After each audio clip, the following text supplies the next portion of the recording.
이렇게 하면 비호감이래요. 이 영상을 보면 인스타글 작성하던 걸 다 삭제할 수도 있어요. 인스타 스타일이 바뀔지도 모르는 충격적인 사실을 공개할게요.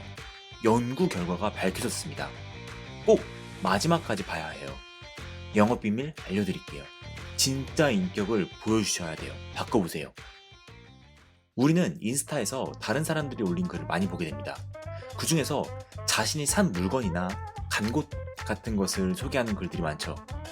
이런 글들이 물건인지 경험인지에 따라서 우리가 어떻게 반응하는지 연구한 사람들이 있습니다.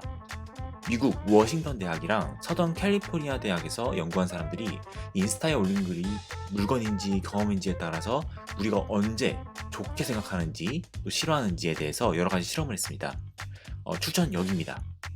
해석하면 내가 한 것, 내가 가진 것을 보여드리겠습니다. 경험 공유, 물질 구매는 소셜미디어 사용자의 진정성과 호감도를 바꿉니다 정도예요. 이 경험제와 물질제 구매에 대한 이야기인 거죠.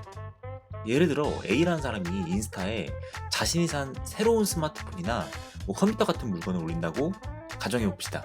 그리고 B라는 사람이 인스타에 자신이 여행하거나 놀러 간 곳을 자주 올린다고 가정해 볼게요. 이 두 사람의 글을 보는 C라는 사람은 과연 어떻게 반응할까요? 자, 이걸 실험한 거예요. 실험 결과를 보면 경험한 걸 계속 올리면 이 자신의 취향이나 스타일을 보여주는 것으로 인식되는 반면 물건을 사는 것을 계속 올리면 일부러 자기를 자랑하려고 글을 쓴다고 생각해서 싫어한다고 합니다. C는 A의 글보다 B의 글을 더 좋게 볼 가능성이 높습니다. 왜냐하면 C는 B의 글을 보면 B가 재미있고 다양한 경험을 하는 사람이라고 생각할 수 있지만 A의 글을 보면 A가 자신의 물건을 자랑하려고 하는 사람이라고 생각할 수 있기 때문입니다. 즉, 인스타에 올린 글이 경험한 것인지 물건인지에 따라서 우리가 그 사람을 평가하고 또 감정적으로 어떻게 반응하는지 달라진다는 겁니다. 포스팅이 자기 표현이면 괜찮은데 자기 과시면 싫어지는 거야.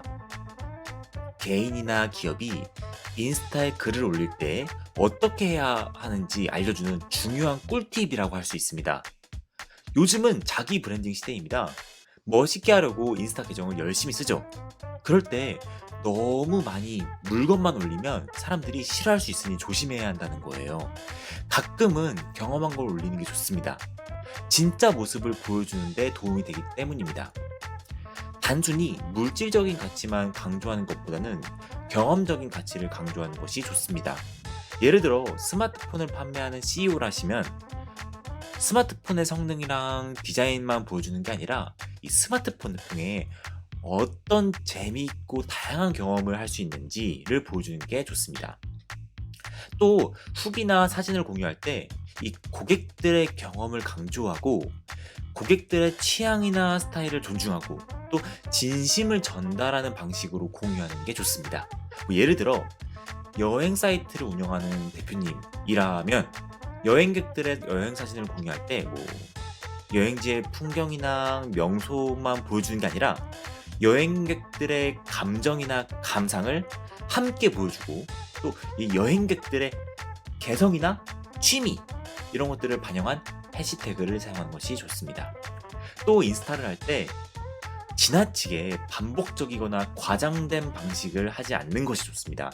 그렇게 하면 오히려 과시적으로 인식될 수 있고 또 부정적인 반응을 유발할 수 있습니다. 예를 들어 커피숍을 운영하는 사장님이라면 자신의 커피가 얼마나 맛있고 또 향기롭고 건강하다 이렇게 매번 반복하는 것보다는 가끔씩 커피와 관련된 재미있거나 유익한 정보를 공유하거나 커피와 어울리는 음식이나 음악을 추천하거나 커피와 관련된 이벤트나 프로모션을 열면 좋겠죠.